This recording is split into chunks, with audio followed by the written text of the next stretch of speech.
Fighter drone और मिसाइलों से हमला कर यूक्रेन के कीव और ओदेसा को जैसे जला डाला हो। उधर अमेरिकी खुफिया रिपोर्ट में खुलासा हुआ कि रूस 3 बाल्टिक देशों को यूक्रेन की तरह हड़प सकता है। पुतिन के टारगेट पर पूर्वी यूरोप के भी देश बताए गए हैं। और इस बीच मियामी में पीस डील मीटिंग में जेलेंस्की ने फिर से सिक्योरिटी गारंटी मांगकर पुतिन को जैसे भड़का दिया है। पुतिन ने ऐलान किया कि क्रिसमस पर सीज फायर नहीं डबल फायर किया जाएगा।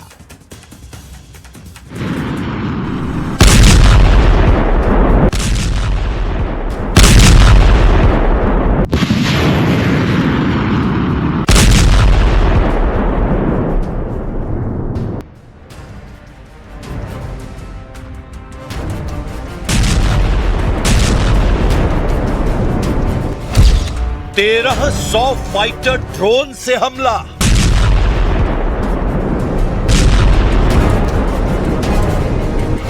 बारह 12,000 एरियल बम का विस्फोट।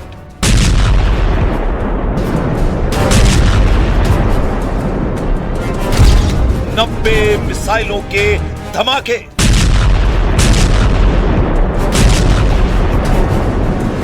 रूस ने जंगी जेटों से यूक्रेन जला डाला।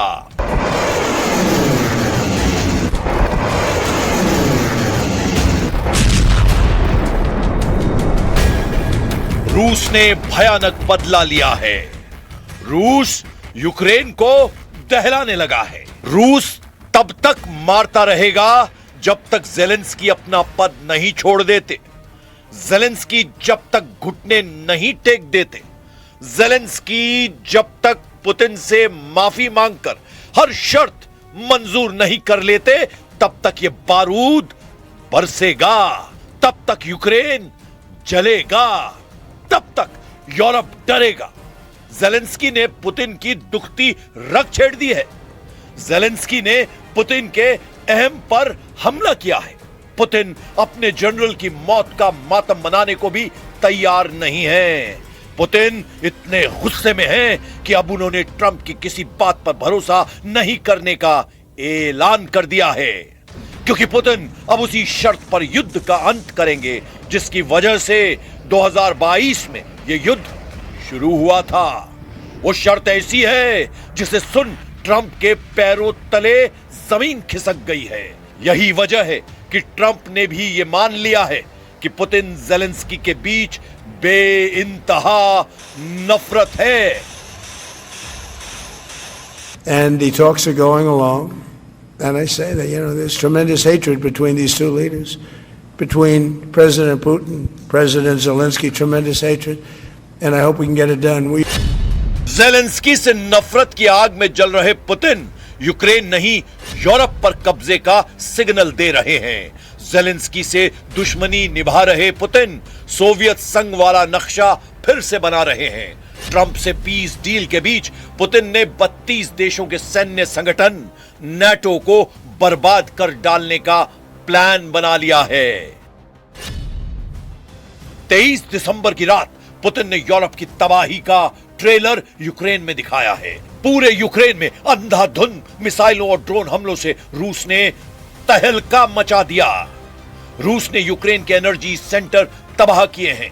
रूस का हमला इतना भयानक था कि पूरी रात यूक्रेन में बम विस्फोट सुनाई देते रहे। रूस के हमले से घबराए प्रेसिडेंट जेलेंस्की ने आरोप लगाया है कि पुतिन ने रूस को युद्ध मशीन बना दिया है, इसीलिए वो बिना युद्ध के रह ही नहीं सकते। Слабо віриться, що Путін зможе жити без убивств та вторгнень. Але зниження ціни на російську нафту, сильні санкції світу, продовження всіх інших форм тиску – це те, що переконає навіть таку вперту особу. Путін воює, поки має гроші, щоб купувати лояльність і свого оточення, і російського населення. І водночас платити за вбивства на фронті. І за цей рік багато вже зроблено, щоб грошей російської воєнної машини стало менше.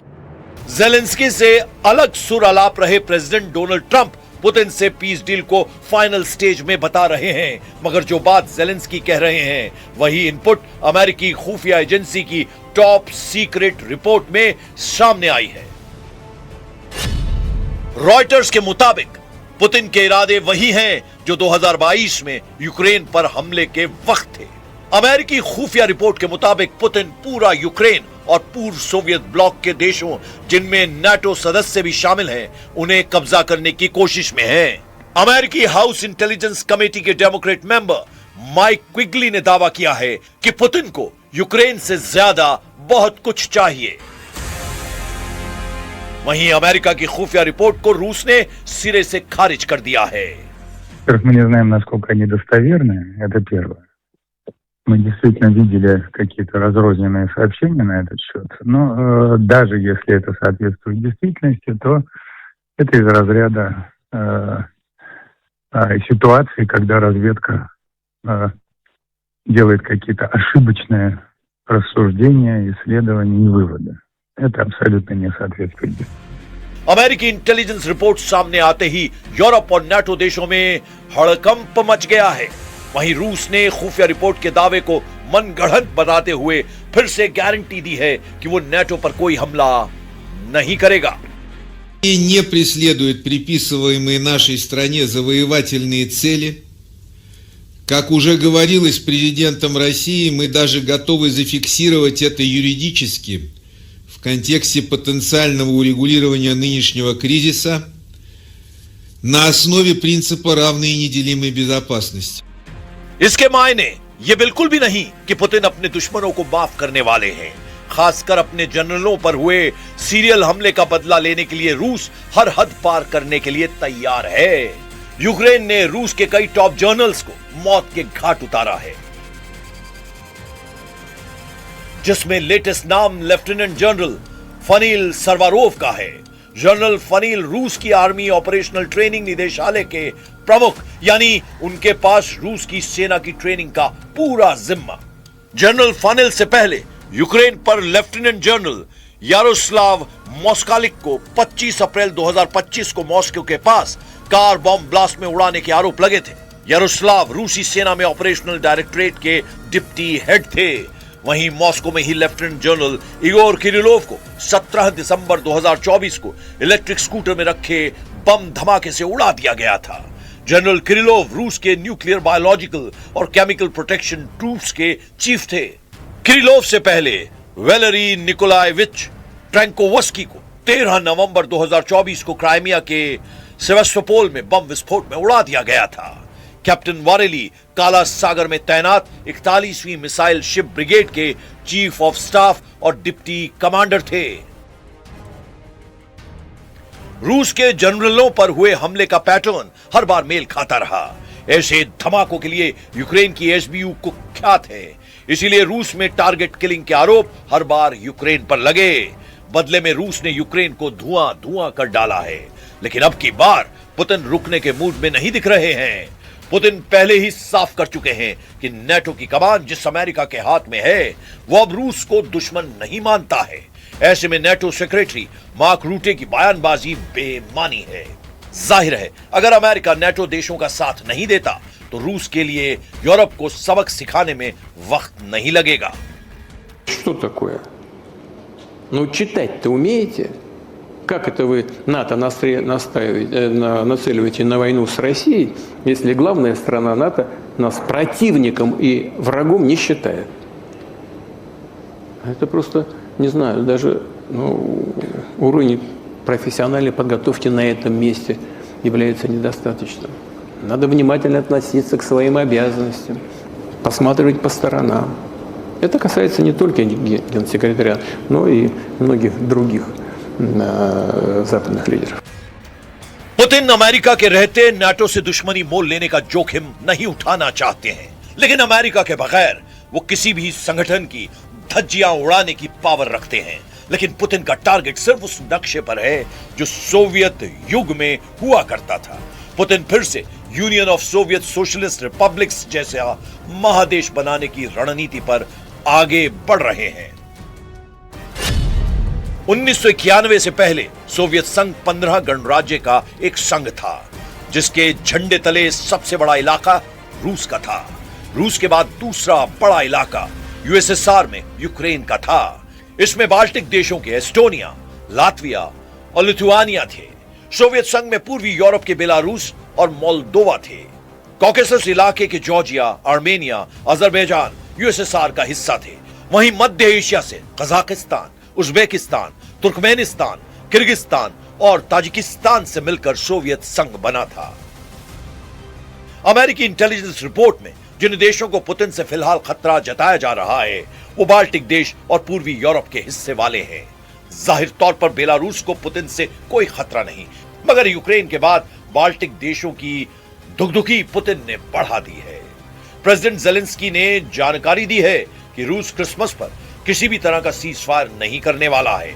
मतलब पुतिन की तरफ से दुश्मनों पर कोई मुरव्वत नहीं होगी। Проблемне питання в тому, що коли Росія каже, різдвяного перемир'я не буде, я вважаю, що це, в принципі, завжди вони, те, що вони говорять, вони підкреслюють такі залякування. І, в принципі, я попросив після їх цих сигналів максимально посилитись нашу розвідку, ну і зрозуміти, що, де ми знаходимося. Ми розуміємо, що якраз в ці дні вони можуть і, ну, це в їх характері, на Різдво, бо так, ви знаєте, саме на наше Різдво, так, да, зробити якийсь масований удар, і тому я хотів... हथियार के बदले हथियार, जनरल के बदले जनरल, जमीन के बदले जमीन, पुतिन हर एक बात का हिसाब लेंगे, गिन गिन कर बदला लेंगे। दुश्मन के नाम बदलते रहेंगे, लेकिन पुतिन के बदले का स्टाइल नहीं बदलने वाला, क्योंकि प्रेसिडेंट पुतिन ये मानकर चल रहे हैं कि ट्रंप के साथ चल रही पीस डील के फाइनल होने की उम्मीद बेहद कम है।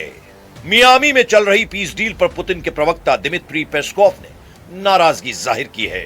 पेस्कोव अमेरिका के उपराष्ट्रपति के ब्रेक थ्रू वाले बयान पर भड़के हुए हैं। पेस्कोव ने कहा है कि पीस डील में अब तक कुछ भी खास नहीं हुआ है। ऐसे में जेडी वेंस किस ब्रेक थ्रू का दावा कर रहे हैं ये उनकी समझ में नहीं आ रहा है। यानी मियामी में जो डायलॉग बाजी हो रही है वो मॉस्को को मंजूर नहीं। पुतिन उन्हीं शर्तों पर युद्ध समझौता करेंगे जो उनकी तय की हुई है। वो शर्तें हैं यूक्रेन का सरेंडर, जेलेंस्की की राष्ट्रपति पद से विदाई, यूक्रेन की जीती हुई सारी जमीन, यूक्रेन की सेना हाफ, जिससे आगे कभी भी यूक्रेन रूस को आंख दिखाने की जरूरत न दिखा सके, जिससे यूरोप की वो महाशक्तियां रूस से टकराने की सोच ना सकें। पुतिन अपने स्टैंड से टस से मस नहीं होंगे। यानी फैसला यूक्रेन को करना है, यूरोप को करना है। फैसला ये कि युद्ध करना है या अपना वजूद बचाए रखना है।